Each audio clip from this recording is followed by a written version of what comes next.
مصر کے اندر ایک شہر ہے، اس کو فسطاط کہتے ہیں۔ فسطاط کا معنی ہوتا ہے خیمہ۔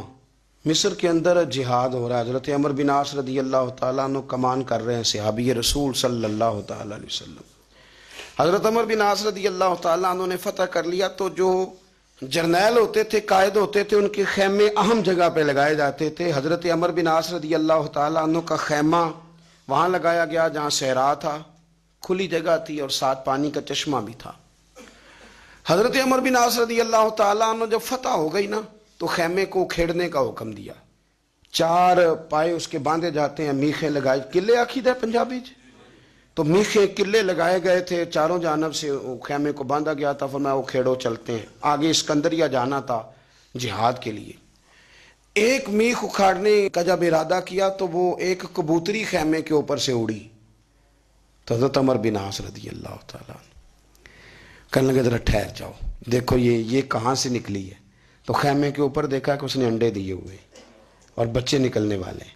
حضرت عمر بن عاص، مصر کے لوگ کہتے ہیں ہم نے ان کا تلواریں چمکانا بھی دیکھا اور پھر کبوتری کے انڈوں سے پیار کرنا بھی دیکھا، تو سمجھ آئی کہ یہ تلواریں تو ضرورت کے لیے اٹھاتے ہیں، اعلاء کلمت الحق کے لیے اٹھاتے ہیں، غلبہ دین کے لیے اٹھاتے ہیں، ورنہ جن کے دلوں کی کیفیت ہے وہ تو اس طرح کی ہے کہ یہ کبوتری کیا اس کے انڈوں کو بھی تکلیف نہیں دینا چاہتے۔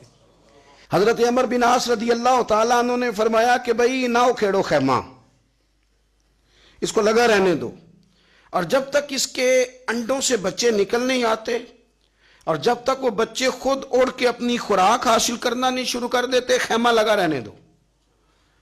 یہ کہا، آگے جانے لگے تو پھر خیال آیا کہ ہم تو جا رہے ہیں، کو پیچھے سے اکھیڑ ہی نہ دے۔ 2 سپاہیوں کو بلایا، ان کو پیسے، یہ تمہارا خرچہ ہے کھانے پینے کا، تم نے یہاں ڈیوٹی کرنی ہے۔ اور میرے بھائی کبوتری کے انڈوں اور بچوں کے لیے کہا یہاں تم نے ڈیوٹی کرنی ہے جب تک یہ بچے اڑنے کے قابل نہیں ہو جاتے۔ حضرت عمر بن عاص رضی اللہ تعالیٰ عنہ 2 سپاہیوں کو وہاں چھوڑ کے تشریف لے گئے۔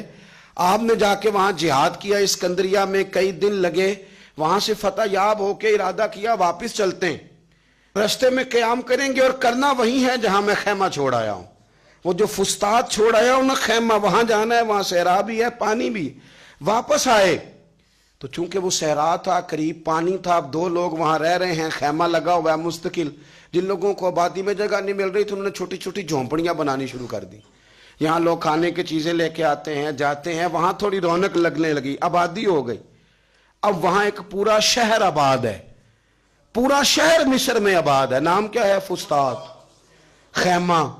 قیامت تک وہ شہر موجود ہے، لوگ شہروں کی تاریخیں پڑھیں گے، لکھیں گے، اور جب بھی اس شہر کی تاریخ لکھیں گے تو سمجھ میں آئے گی یہ شہر اس لیے آباد ہوا تھا کہ ایک صحابی نے کبوتر سے پیار کیا۔ یہ اس محبت کے نتیجے میں پورا شہر آباد ہو گیا۔ شرط یہ ہے کہ دلوں میں احساس ہو، شرط یہ کہ آہستہ آہستہ کر کے کہانیاں بنا کے لوگوں کی غلطیاں روز ڈسکس کر کے اپنی طبیعت کو پتھر نہ بنا لیا جائے، اس کے اندر کچھ احساس ہو، کچھ اس کے اندر لوگوں کے لیے درد ہو۔